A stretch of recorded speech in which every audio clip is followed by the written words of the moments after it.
Donc je suis Alexandra.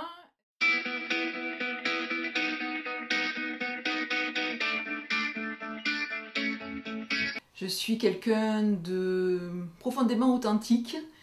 Après, j'ai toutes mes facettes comme tout le monde, hein. Je m'adapte aux gens avec qui je parle. Mais en tout cas, toujours dans la franchise, dans l'honnêteté.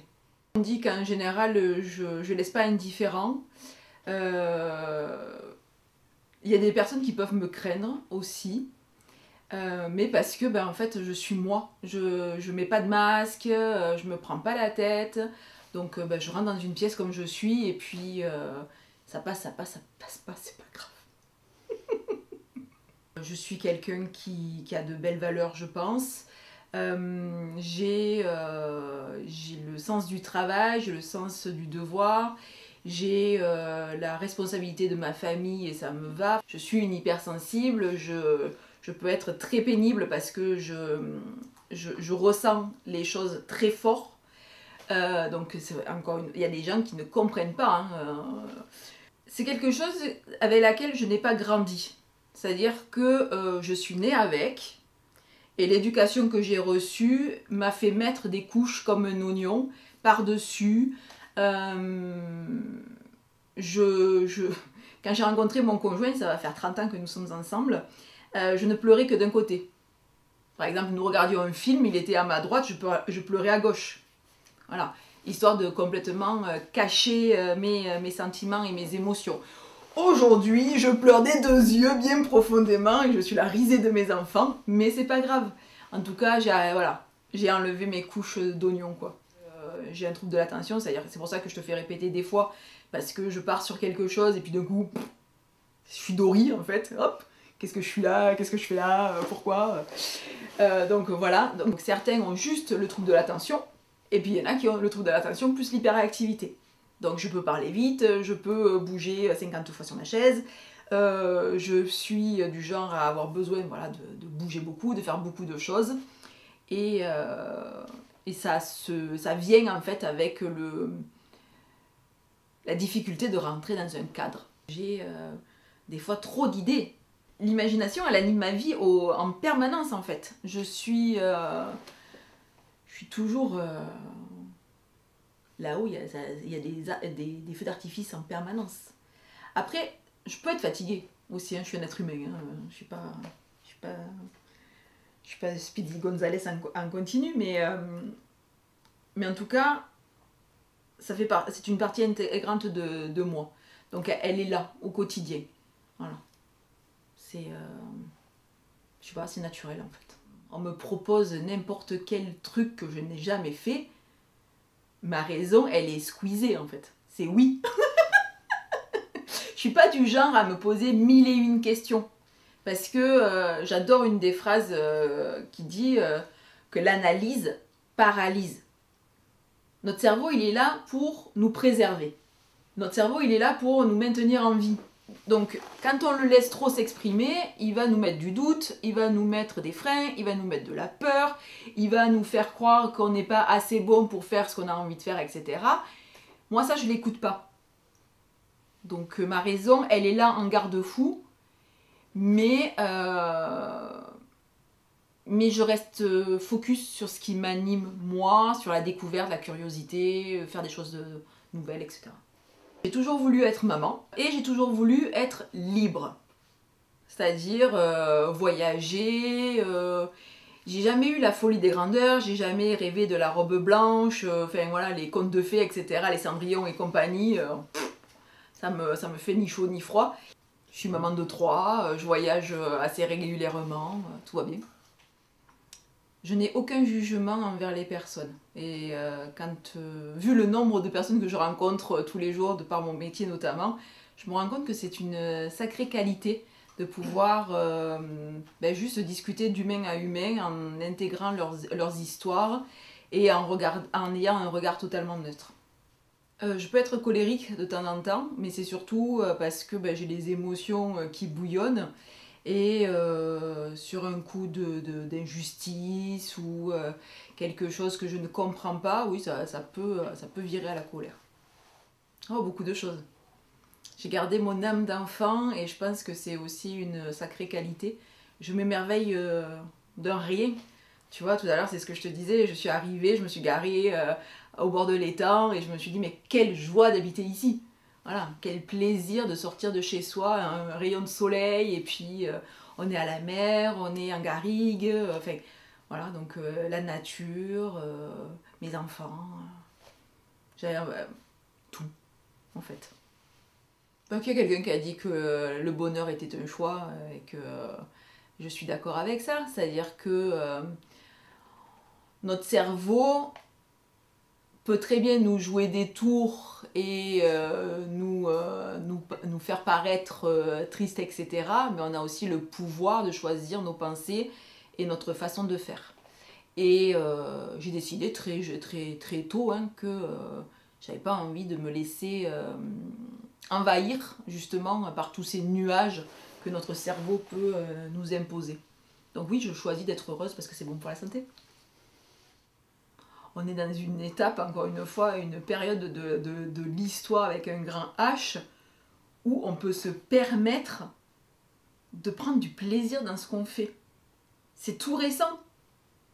Enfin, nos ancêtres, ils se sont tués au travail, leur vie, elle se résumait à ça.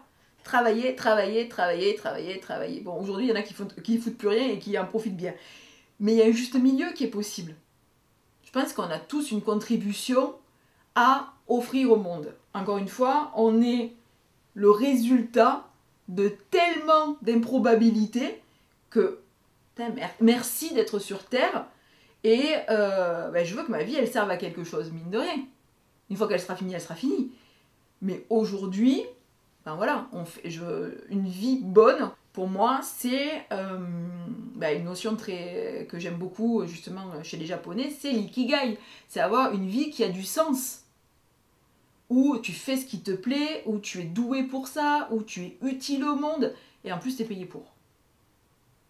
Moi j'adore me lever tous les matins, même si je gagne pas des milliers et des cents, faire ce que j'aime, être utile et avoir des sous. Enfin, voilà. Encore une fois, je vais parler d'injustice, mais je vais parler aussi de tout ce que je ne comprends pas. Donc la méchanceté, l'irrespect, le fait d'être complètement crétin vis-à-vis de la planète. Voilà, donc crétin vis-à-vis de la planète, le non-respect en général. Qu'on réussisse pas à temps à sauver notre planète. Voilà. Ben, les crétins qui font n'importe quoi. Je peux devenir un peu dingo au volant si j'en vois un qui jette son mégot par la fenêtre. Quand je vois un tas d'ordures pareil sur le bord de la route, ça m'énerve. Donc tous ces petits gestes qui paraissent tellement anodins pour plein de personnes, moi je trouve que c'est d'une violence incroyable. J'en ai pas. Tous les matins, je fais ce qui me plaît. Et je pense que c'est une sacrée chance peut-être que j'ai, mais c'est un choix aussi. C'est un choix. J'ai pas de regrets. Je suis trop forte. Franchement, vu tous les écueils que j'ai rencontrés, je pense que j'aurais pu partir en dépression plus d'une fois. Parce qu'il faut savoir que la dépression est un des symptômes fréquents chez les personnes qui ont un TDAH. On se prend tellement le chou pour tout que c'est très facile de se retrouver enfermé dans notre mental. Mais j'ai cette force-là d'avoir fait le choix très rapidement de voir le verre à moitié plein. Donc, je trouve que mon parcours, je peux être fière de la personne que je suis devenue aujourd'hui, parce que ça n'a pas été facile, et ça ne le sera pas peut-être plus tard. Et j'ai jamais baissé les bras, j'essaye d'être la personne la plus honnête possible, j'essaye d'être la meilleure version de moi-même jour après jour. Je ne lâche jamais. J'ai un mindset, mais à toute épreuve.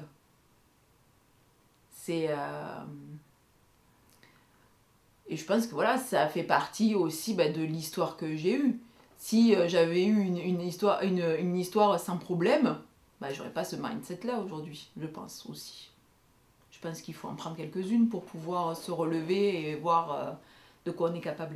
Ah, mes atouts physiques. Mes beaux yeux. Il paraît que j'ai un rire communicatif. J'ai voilà, de l'énergie à revendre. Alors, faiblesse physique,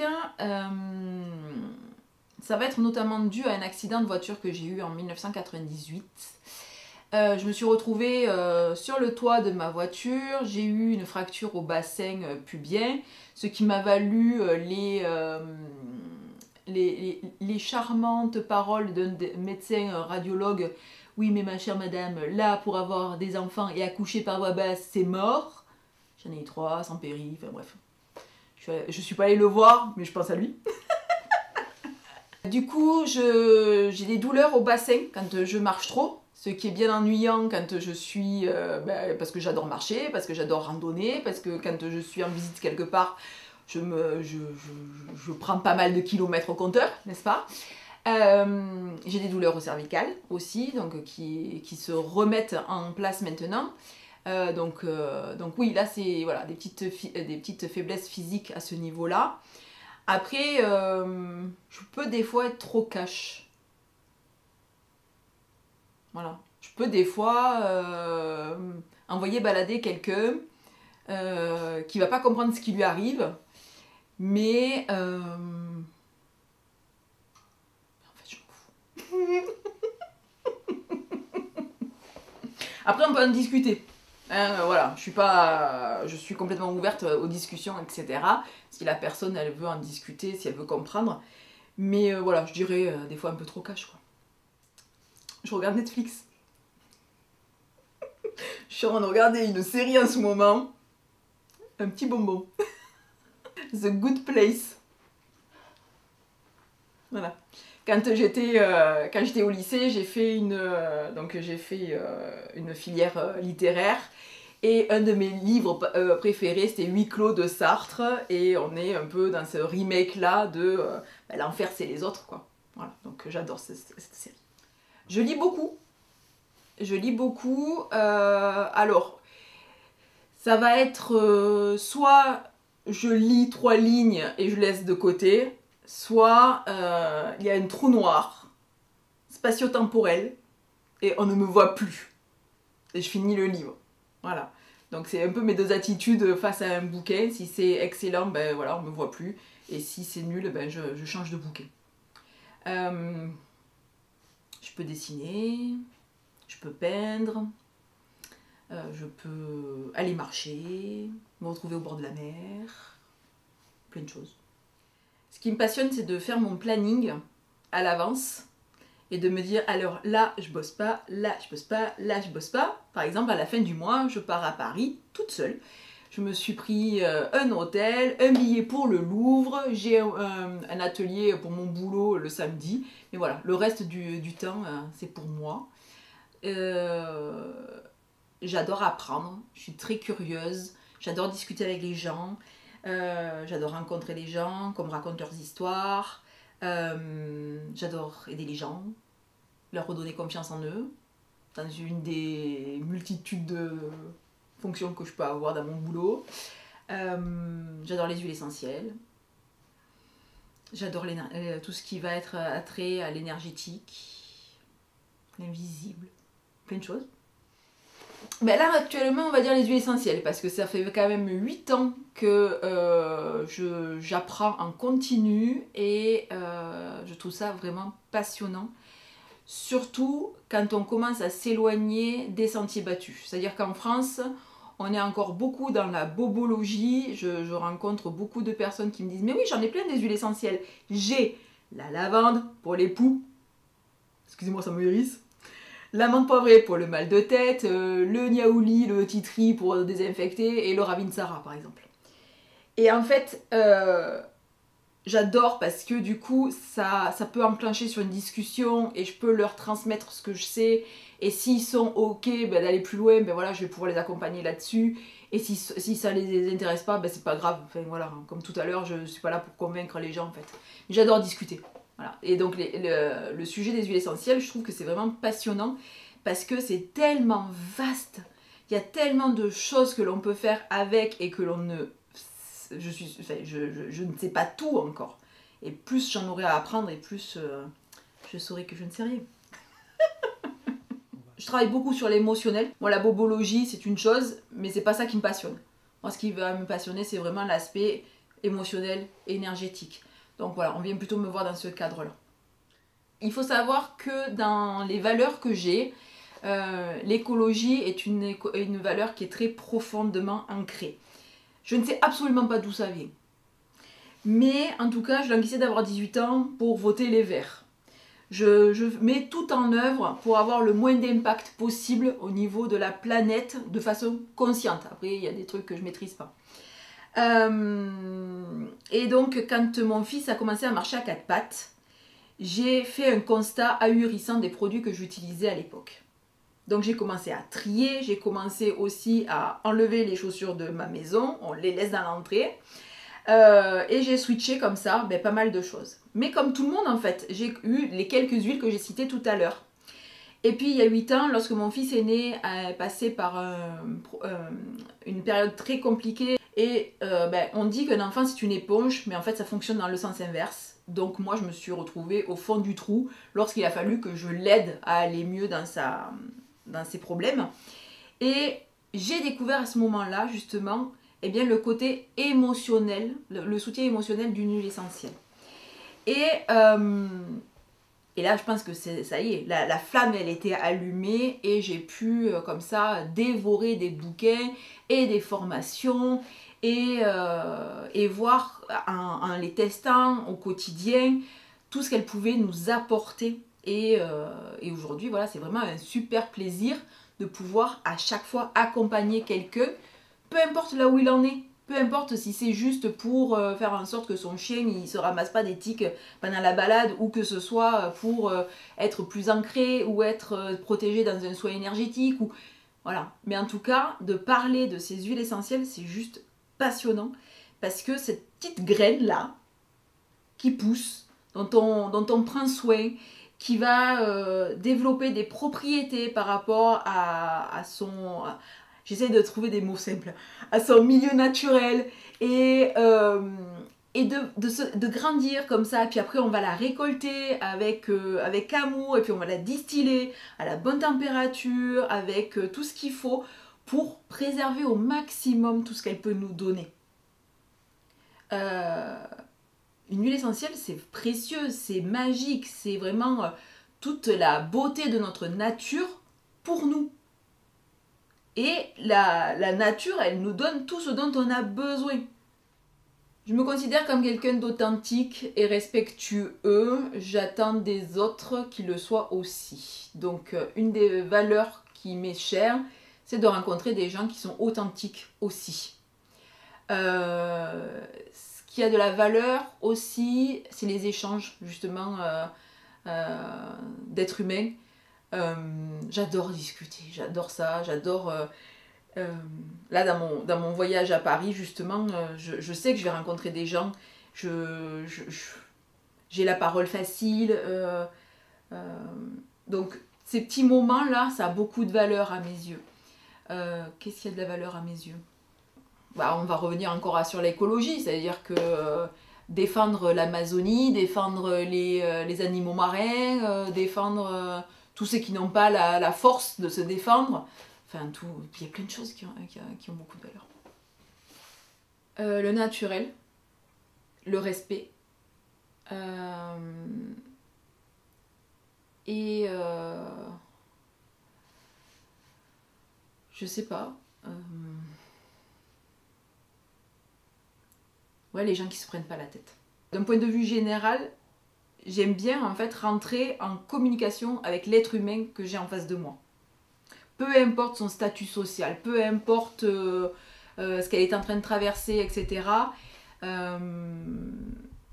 Je n'ai jamais été fan de quelqu'un. Tu vois, par exemple, y a des gens que j'admire, que j'ai beaucoup aimé, etc. Mais si je devais les rencontrer ou si j'avais dû les rencontrer, bah, j'aurais été juste heureuse de pouvoir passer un moment avec cet être humain-là qui peut partager des choses et voilà quoi. Il y a beaucoup de rencontres en fait qui... C'est rigolo ça. Je suis beaucoup plus malléable que ce que je parais. Et donc, bah, en fait, il suffit que tu rentres dans ma vie et que bah, tu me montres quelque chose qui peut être intéressant. Je bifurque. Et voilà, j'ai pas cette rigidité-là de rester focus. Ah ben, les m'as-tu vu? Clairement, celui qui se croit supérieur aux autres, qui parle mal aux gens, qui va être dans le jugement, je peux me mettre en colère. Parce qu'encore une fois, on est tous des êtres humains avec notre propre histoire et il n'y a personne qui est supérieur à qui que ce soit, quoi. On peut être... peu importe. La méchanceté, l'hypocrisie, enfin plein de choses.